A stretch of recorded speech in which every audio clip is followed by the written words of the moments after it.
السلام عليكم ورحمة الله وبركاته. أهلا وسهلا بحضراتكم. حلقتنا فيها كل الأحداث اللي تخص الكرة المصرية والعالمية. قبل ما نبدأ حط لايك للفيديو واعمل اشتراك في القناة لو لسه مش مشترك علشان يجيلك كل جديد. خبر الأهلي: الفيفا يعلن بشكل رسمي إقامة كأس العالم للأندية 2025 في ميامي ولوس أنجلوس وواشنطن ونيويورك وسياتل وبعض الولايات الأخرى في أمريكا، ليؤكد أن ما أثير في الأيام الماضية حول إلغاء البطولة أو عدم إقامتها ما هي إلا شائعات. إنفانتينو رئيس الاتحاد الدولي لكرة القدم يؤكد أن هناك عصر جديد لكرة القدم سيبدأ مع كأس العالم للأندية 2025، وأن هذه المسابقة الجديدة للفيفا هي المثال الحقيقي الوحيد في كرة القدم العالمية للأندية للتضامن الحقيقي والشمول، مما يسمح لأفضل الأندية من أفريقيا وآسيا وأمريكا الوسطى والشمالية وأوقيانوسيا بمواجهة أندية أوروبا وأمريكا الجنوبية في كأس عالم جديد لا تصدق، والتي ستؤثر بشكل كبير على نمو كرة القدم للأندية والمواهب على مستوى العالم. بعض الأصوات في الأهلي تنادي بضرورة فتح ملف التعاقد مع جناح ومهاجم محلي مجددا مع كولر بعد عودته من الأجازة، ومحاولة إقناع المدرب السويسري بضم زيكو أو البنوبي أو أسامة فيصل قبل إغلاق الميركاتو، خصوصا بسبب وجود نقص واضح في الفريق. ومصدر يؤكد أن لجنة التخطيط ستجتمع بالخطيب اليوم لمناقشة بعض الملفات، ومن أهمها هذا الملف.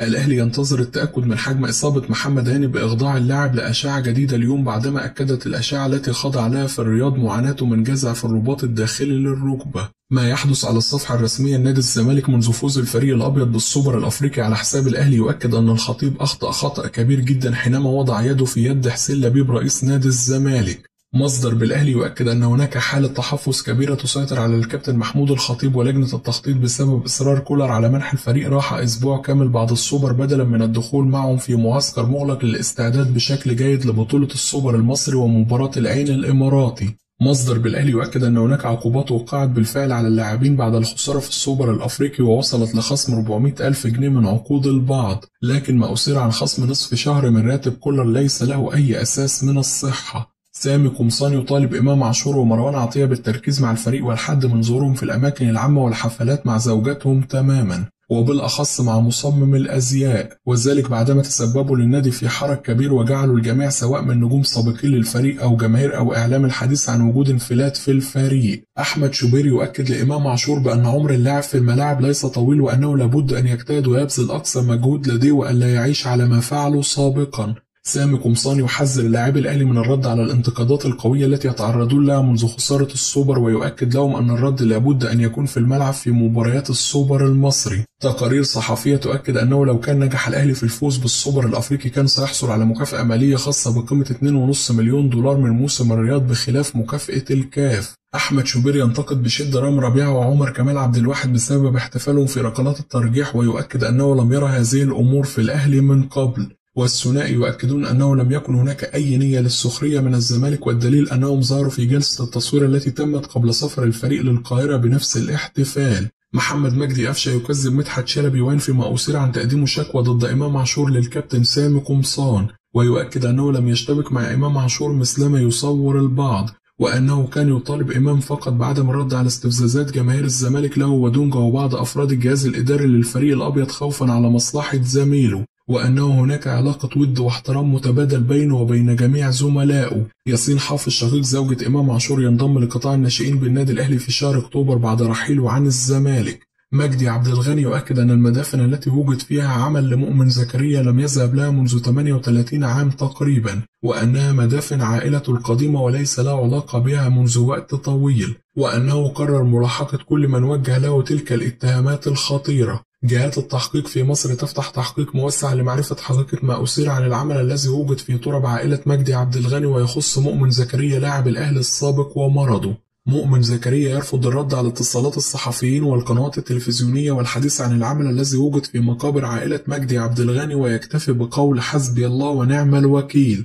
الصحافة الإنجليزية: محمد صلاح يقترب من الرحيل عن ليفربول وعرض سعودي فلكي ينتظره. أيمن يونس نجم الزمالك السابق: لاعبي الزمالك تعهدوا على تحقيق الفوز منذ اللحظة الأولى، والفريق شكل خطورة كبيرة وفرض سيطرته مبكرا في مباراة السوبر الأفريقي، ونجح جوميز في إدارة المباراة وفقا لفلسفته ورؤيته واستحق الفوز والتتويج باللقب. على الجانب الآخر السويسري مارسيل كولر المدير الفني للنادي الأهلي يتحمل مسؤولية خسارة الفريق الأحمر أمام الزمالك، حيث تأخرت تغييراته كثيرا ولم يتمكن من قراءة المباراة بشكل جيد. وفشل لاعب الفريق في تهديد مرمى محمد عواد حارس الأبيض على مدار المباراة سوى في كرة ثابتة سددها وسام أبو علي. أداء لاعب الأهلي كان به تعالي وغرور، وكرة القدم لا تحترم من لا يحترمها. زمان كنا ننتظر مباريات القمة لمشاهدة 90 دقيقة الرائعة التي ستلعب بين الفريقين، لكن حاليا ننتظر مباريات القمة لكي نشاهد من سيخطئ في الثاني أكثر ومن سينال من المنافس ويقلل منه أكثر قبل المباراة. لا أعلم لماذا وصلنا إلى هذا الحال، ولا بد أن يكون هناك انضباط وأن تراعي النجوم السابقين دورها جيدا، ولا بد أن يكون التحليل والظهور التلفزيوني للنجوم الكرة السابقين له نظام وترخيص، ومن يخطئ يعاقب. فالسويقة المتواجدة حاليا ستعود بنا للخلف وستزيد التعصب بين الجماهير. يحسب لشيكابالا استغلال تصريحات البعض ضد الزمالك قبل المباراة في شحن زملائه، وهذا الأمر فرق كثيرا جدا مع نادي الزمالك في المواجهة. يحيى عطية الله لاعب الأهلي جيد وظهر بشكل جيد ونجح في الحد من خطورة زيزو، لكنه ارتكب خطأ ساذج جدا بلعب الكرة بالكعب. محمود بنتايج لاعب الزمالك الجديد أيضا لاعب جيد وظهر بشخصية مميزة. محمد مجدي أفشى نزوله في مباراة السوبر نجح في أنه يمسك الأهلي كرة ويلاعب الفرقة، بعكس إمام عاشور الذي لم يتواجد في المباراة تماما.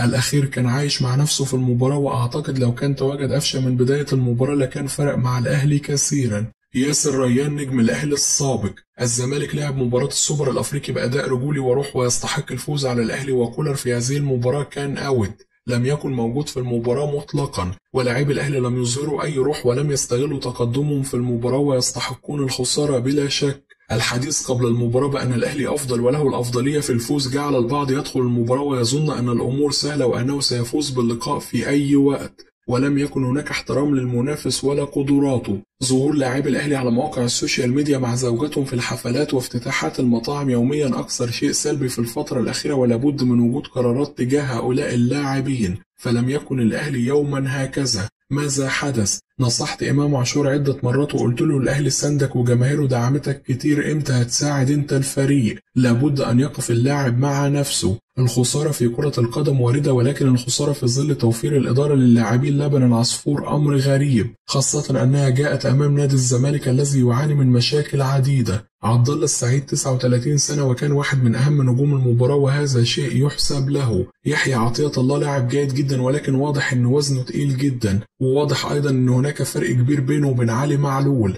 على اللاعب المغربي مشاهدة مباريات علي معلول مع الأهلي ومدى تأثيره في هذه المواجهات، فلم نرى أي عرضية مؤثرة له في مباراة السوبر. حسين الشحات ووسام أبو علي كانوا خارج الفورمة تماما، وياسر إبراهيم مدافع جيد، ولكن وقوفه في الهدف وتمركزه يؤكد أنه مازال يحتاج وقت كبير لاستعادة فورمته. المتحدث الرسمي لنادي الزمالك: مع احترامي لكل لاعبي مصر، زيزو يختلف كثيرا عن أي لاعب، وعندما يجري زيزو في مواجهة لاعب واحد يظهر كأنه لاعب في الفريق الأول يلعب مع فرق الناشئين، وهذا فارق كبير. النادي يستهدف التجديد لزيزو وهو عاشق جمهور الزمالك والجماهير تعشقه، وفي الفترة القادمة سيكون هناك تطورات، وقد يصبح يوما ما حسن شحاتة أو جمال عبد الحميد، وأعتقد أنه لن يهدر هذه الفرصة. شيكابالا حالة خاصة ولن تتكرر في الزمالك إلا كل 100 سنة، هو الأكثر تحقيقا للبطولات في تاريخ الزمالك، ووجوده داخل غرف الملابس بنفس أهمية وجوده في الملعب وداخل أسوار النادي. شيكابالا هو توت الزمالك، وهو أيقونة الزمالك في القرن 21 إذا لم تظهر أيقونة جديدة. عبد الله السعيد سيد المعلمين ولاعب ظاهرة لن تراها الكرة المصرية مجددا،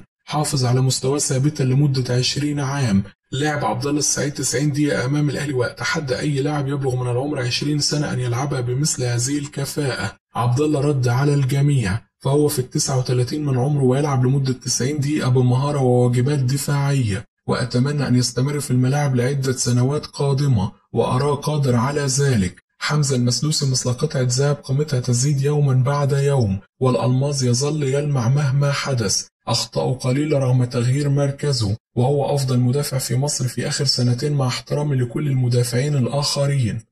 كده تكون انتهت أخبارنا، أشوفكم على خير في حلقة جديدة.